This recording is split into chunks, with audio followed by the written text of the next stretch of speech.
Hi, welcome to the Brief Book Reviews channel, otherwise known as An Old Guy Reviews the book that he's read this week. So what's the old guy read this week? Well, the book I've read this week is this one. It's called The Widow by author John Grisham. Was published as a hardback here in the United Kingdom on the 21st of October 2025 by Hodder and Stoughton. Bit of a clue what's going on. It says, the widow, she needs a lawyer, he needs a payday. What's it all about? How you say? Well, central character in this book is a lawyer. He's called Simon Latch. He's got a small town practice. He deals mainly with low-end stuff. It's wills, bankruptcies, minor car shunts, custody, that sort of thing.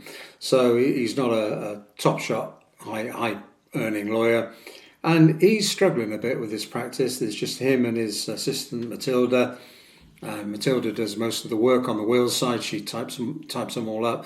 He just signs them off, and he thinks he's reasonably priced. He charged $250 for doing a will. So he's not making a great deal of money. He's got problems. He's got debt. He's got gambling debts. He's had some bad picks on the. He concentrates on the NBA, and he's got an impending divorce. His wife Paula. They basically. He's taken to living in what he calls the closet, which is part of his office.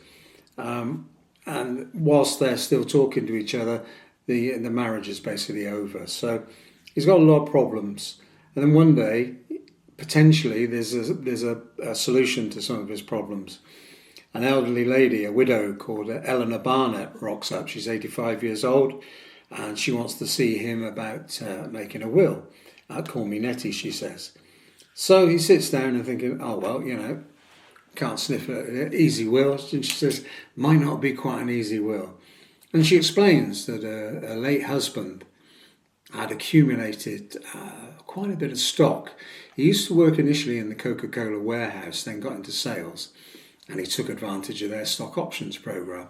And he bought lots and lots of Coca-Cola stock over the years, and that amassed quite a bit of money. He also quite liked Walmart and did the same with Walmart, bought Walmart stock. So bought and bought and bought, lived quite frugally, never sold. So according to Netty, she's sat on what is about a 20 million fortune because the stock prices have obviously increased over the years, and she owns a lot of stock. The husband died, she inherited them, and all of a sudden, dollar signs, the old folding green, are appearing in front of Simon's eyes. There's only one slight snag, a snaggette, if you will. She's already been to see one of his colleagues, a guy called Wally Thackerman, who's said, well, let me deal with this, Eleanor, I can sort this out.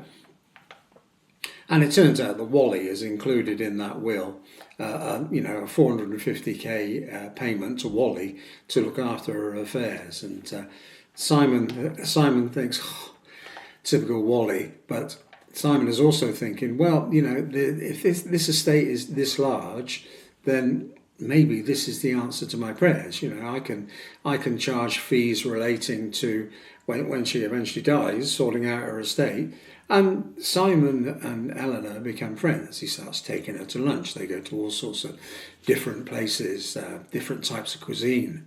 And she's quite enjoying herself. But in the back of his mind, he's thinking, maybe this is a bit too good to be true. Does she really own all this stock? Is she really worth a lot of money? And, am I getting played here? But anyway, he carries on because he thinks, well, on the surface, I can make good money out of looking after Eleanor. He doesn't tell Matilda about this because he thinks, I'll keep this quiet. I need to keep an eye on this.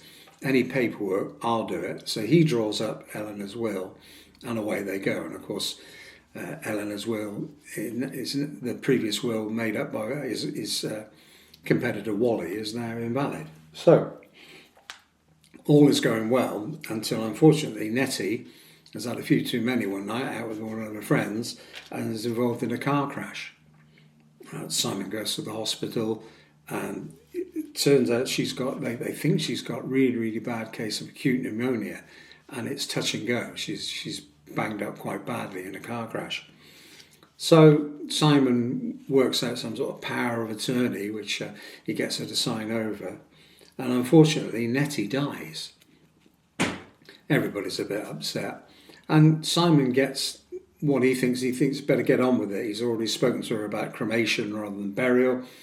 And all of a sudden, he's contacted by a local copper, a local police officer called Detective Roger Barr, who's going, hold on a minute. There's been an anonymous tip that Netty didn't die of pneumonia, and there are other matters involved. It turns out Netty's been poisoned. And thus the story starts to unfold. Everybody is assuming that greedy lawyer Simon has poisoned Netty, and sure enough, he's brought to book and he's accused of her murder. So we have two things going on here, and this is a classic Grisham. Obviously, with Simon being accused of Netty's murder, there's a court case, and we have the drama that's involved with that court case, and Simon, saying all this evidence is circumstantial. Anybody could have poisoned her while she was in hospital, because she was in hospital for a while. You've got no proof, but they're saying, well, who had to gain by her death? You, Mr. Lawyer. So we have the typical Grisham scenario, where we have a court case where Simon is being accused of Netty's murder. He knows he hasn't done it. We see the usual social media pile on, how his family is affected, and he's trying to work out what on earth's going on here, because he knows he didn't kill her, and the obvious answer is, well, if he didn't, who did? So we have two things here. We have the court case where Simon is eventually taken to trial. We have the ebb and flow of that court case. We have the lawyers involved supporting Simon. We have some of the jurors who he thinks aren't really that bothered and just taking the prosecutor's side, because it just looks like he had good reason for her to die. But we also have the murder mystery, the whodunit, if you will, because Simon knows he didn't do it, and he's calling in all sorts of resources, be it old friends, one of whom is an FBI agent, hackers that he knows. Can't be a modern day thriller without a little bit of dark web and a bit of hacking. So Simon's definitely trying to prove his innocence. Meanwhile, the real killer is going free. So cracking book by Grisham. It's typical Grisham. It's Grisham at his best. A great whodunit, a murder mystery. You don't find who the perp is until right at the end of the book. And great courtroom drama. We get the ebb and flow of the trial, and you really feel as though you're in the courthouse. It's really good writing. I really enjoyed it. 404 pages. As I said, I think it's Grisham at his best.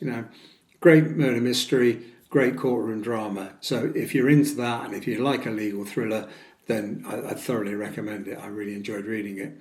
So I think that's it for this week's brief book review. As I said, really good courtroom drama, murder mystery, typical Grisham, but Grisham at his best, I think, one of his better ones lately. So that's it for this week's brief book review. 10/10 till we do it again. Thanks for watching. Bye.